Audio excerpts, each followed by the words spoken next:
Vamos a dar inicio a la conferencia de prensa. Como todos ustedes saben, en el día de ayer se firmó un acuerdo salarial, así que la idea es que nuestro secretario general nos dé todos los detalles y todas las previsiones. Les cuento un poquito la operatoria. Primero, va a hablar Sergio y después quienes quieran hacer alguna entrevista individual, aquí a mi izquierda, se pueden acercar para hacerla. Así que lo dejo en el uso de la palabra a Sergio Palazzo.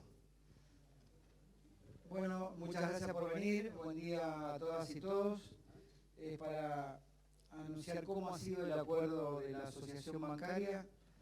Nosotros arribamos ayer finalmente a un acuerdo por la reapertura de paritaria. El porcentaje total acordado para el 2022 fue de 94,1%, que deja un salario de un trabajador bancario entre su sueldo inicial y participación en las ganancias a partir de septiembre en 201.924 pesos, 214.155 en octubre, 226.385 en noviembre y concluyendo el acuerdo salarial que termina en diciembre con este 94% de 237.393. Se firmó también una cláusula de revisión en el mes de diciembre, o cuando estén los índices de inflación de diciembre. Y se suscribió también un acuerdo mediante el cual el día del bancario quedó establecido en 185.500 pesos como mínimo. Primero, agradecerle a todos los trabajadores y trabajadoras bancarias por haber esperado pacientemente esta negociación, que creo que ha sido fructífera para todos los compañeros y compañeras.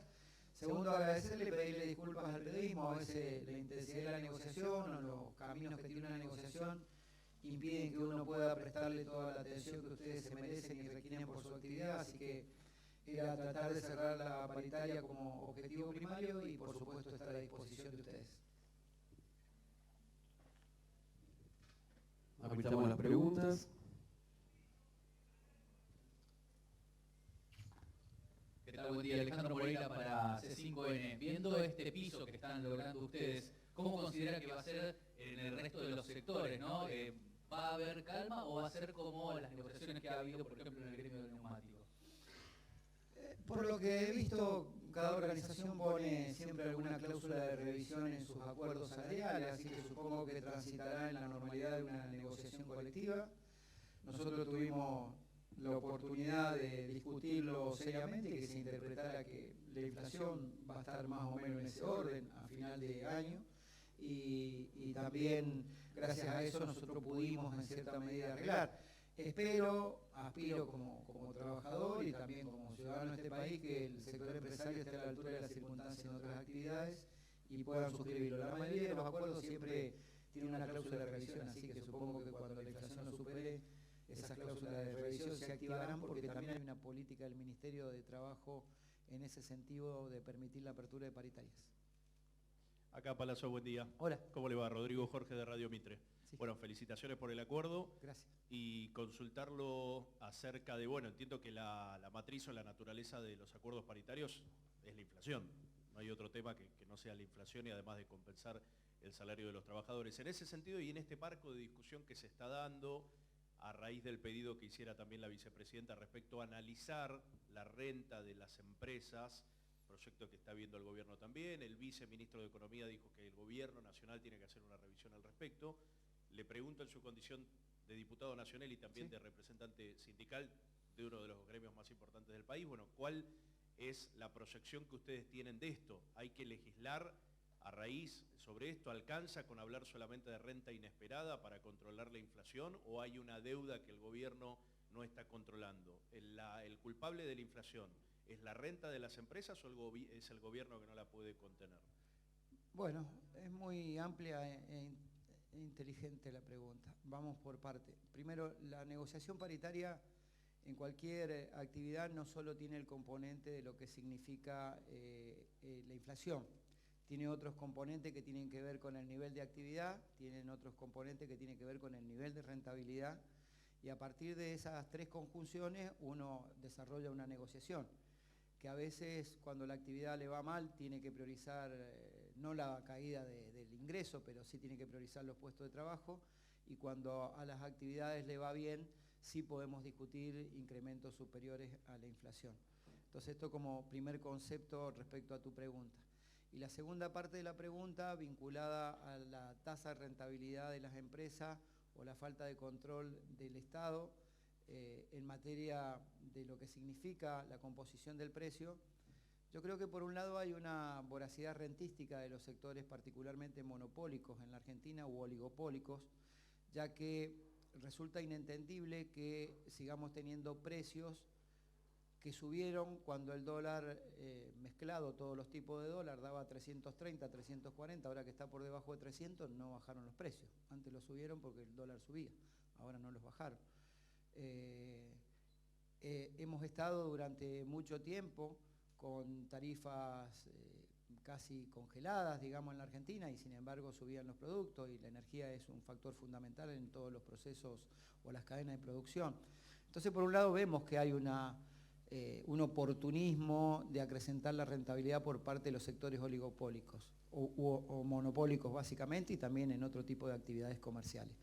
Pero también, no menos cierto es, casi no digo afirmando lo que decís, pero el Estado, y no es el Estado en la forma del Poder Ejecutivo, sino el Estado todo, incluidos nosotros los legisladores, tenemos que pegarle una mirada distinta a lo que está pasando con algunos sectores.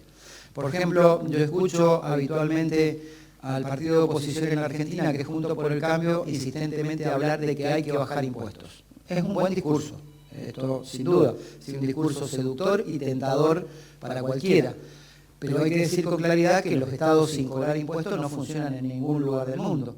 Segundo, hay que decir con claridad que en la última conferencia de Davos, más de 100 empresarios, más de los 100 empresarios de los más millonarios del mundo, elevaron una nota pidiendo que les cobraran más impuestos a ellos. Y acá, cuando queremos tocar la renta inesperada o cuando queremos tocar las grandes empresas que tienen grandes ganancias, hay como casi una rebelión fiscal, inclusive a veces se propone por parte de algunos sectores.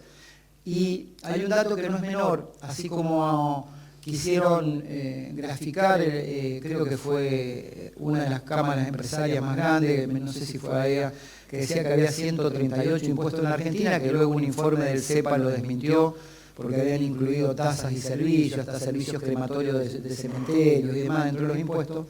Lo que nunca se habló en Argentina, y esta es la deuda pendiente, compartiendo tu criterio, es que en la Argentina hay más de 268 exenciones o disminuciones impositivas que favorecen principalmente a los sectores empresarios. Entonces hablamos de que hay que bajar impuestos, pero por otro lado, casi el 3% del PBI está en algo que se denomina costo fiscal dentro del presupuesto de la Nación, que son las exenciones o disminuciones impositivas, que son distintas y algunas son justas, porque tienen que ver a lo mejor con no cobrarle impuesto a las ganancias o cobrarle menos impuesto a las ganancias a los trabajadores que están en el sur. Otra tiene que ver con alguna actividad que necesariamente necesita para sostenerse una exención impositiva. Pero hay actividades que llevan años y años y uno nunca hizo esa revisión. Sobre esto habló el ministro de Economía y creo que es la deuda pendiente. Es un mix de cosas. Por un lado, la avaricia rentística, y por otro creo que hay que redefinir el esquema impositivo en la Argentina para que sea más justo y equitativo, y de ese modo también poder controlar mejor los precios.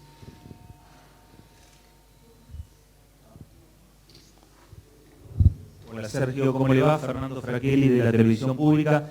Sergio, hablando de esto que está señalando y lo menciona de discutir el tema ganancias a partir de estos aumentos o estas rediscusiones o reapertura de paritarias, es necesario actualizar los índices de impuesto a las ganancias en la Argentina. ¿Y qué va a pasar con el impuesto a las ganancias, por ejemplo, en sectores como la justicia, que es un tema que ustedes lo van a tener que debatir dentro del presupuesto general de gastos 2023? Bueno, en principio, como concepto general, nosotros hemos sostenido y seguimos sosteniendo que el trabajo no es ganancia. El trabajo, y uno percibe una remuneración por su esfuerzo físico e intelectual en una empresa. A partir de ahí, nosotros sabemos que existe esta ley que fue modificada, que excluyó del pago a casi 1.100.000 argentinos, y creemos que hay que actualizar esos montos. En el día de hoy vamos a presentarle los 3 diputados nacionales que somos integrantes de la bancaria, Claudio Ormachea, Carlos Cisneros y yo, una nota al ministro de Economía pidiéndole que haga uso el Poder Ejecutivo de las facultades que le confirió la modificación de la Ley de Impuestos a las Ganancias en cuanto a que la actualización anual de mínimos no imponibles y personas exceptuadas por el monto a percibir sea, en lugar de ser anualizada, adelanten esa actualización en función de que está habiendo una movilidad dentro del sistema paritario, y esto puede no perjudicar, pero puede no llegar al bolsillo de los trabajadores lo que se está acordando. Entonces, en el día de hoy vamos a presentarle un escrito como medida extraordinaria que adelanten la actualización de ganancias. Vamos a firmar los 3 diputados nacionales que pertenecemos a la asociación bancaria, y también, charlado con el ministro de Economía al respecto, nosotros estamos elaborando acá en el sindicato un proyecto distinto al actual de ganancias. Nosotros creemos que el monto del mínimo no imponible tiene que ir aparejado, por ejemplo, con la suma de los exceptuados, porque uno pone un monto para los exceptuados y el mínimo no imponible es casi la mitad de ese monto.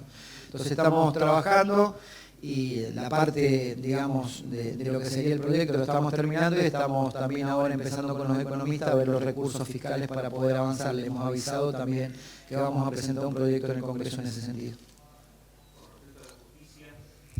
Con respecto a la justicia, hay un tema. Yo insisto, ningún trabajador, sea cual sea su función, debería pagar ganancias. Por ende, aquel que no paga impuesto a las ganancias, yo no puedo tener una opinión contraria.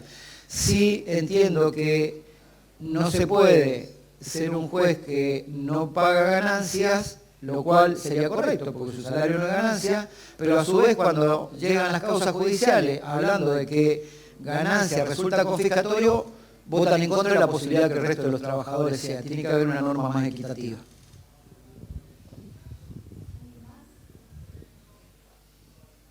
¿Alguna pregunta más?